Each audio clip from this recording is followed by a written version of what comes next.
And there is a move of God coming, and I just felt like this is the time to share it. I think I might have. I'm gonna turn this down. Um, and if you cannot hear me, just let me know. The chat is on. If you want to join in, you can. If you can hear me, let me know because I did turn the music down, but I don't know if it'll turn the microphone down or not. But basically, I guess I'll turn that off so that people can hear. Anyway, um, I'm just sitting here on Sabbath, fixed to be sundown, and all day I've just been meditating on the goodness of God, on the way He took care of me before I ever even knew Him.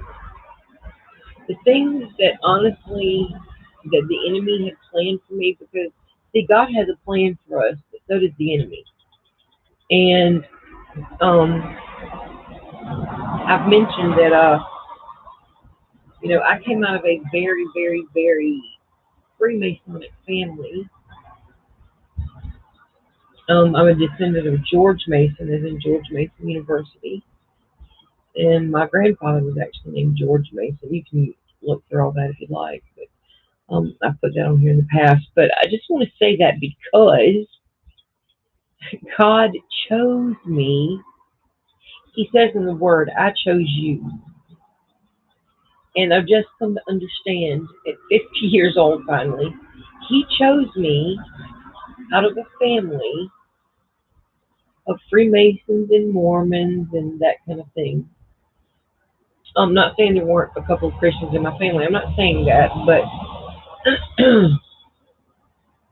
I am going to get into a video about Freemasonry, maybe tonight or tomorrow night. I do want to delve into that a little bit deeper because, yeah, I think people's eyes need to be woken, awakened.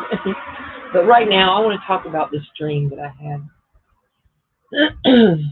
So, in my dream, it was actually I was in church um, in this dream, but in the dream, I was on the prayer ministry, which I am at my church, but we were up at the front, and we have an altar call every Sunday, and for people to get prayed for, to receive the Lord, or to ask for prayer for healing, or whatever the situation may be.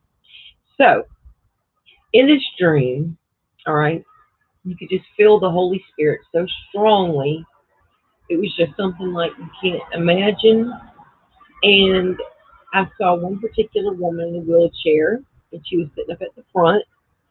Um, and the Lord told me to go pray for her to be healed.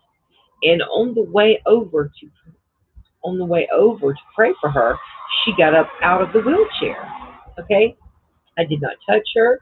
I did not even say a word yet. I was just hearing him say to go do it, and I was going, and she got up. And there were things like that happening all over, like limbs were growing back.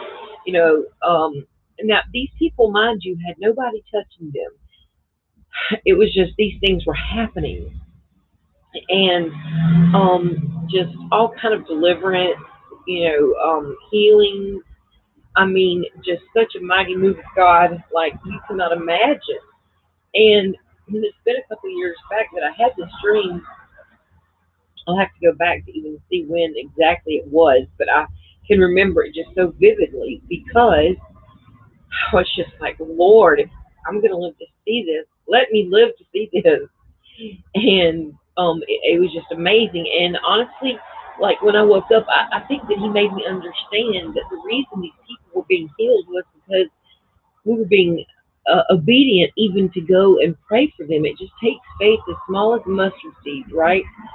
And the fact is, nobody could boast. Nobody laid hands on, the people. God just did it. The Holy Spirit just did it. And I really believe that's because the power of God is going to be just so mighty and so strong. You know what I'm saying? That for us to stay humble, God is going to have to do it in a way where we can't take any of the glory, or we can't take.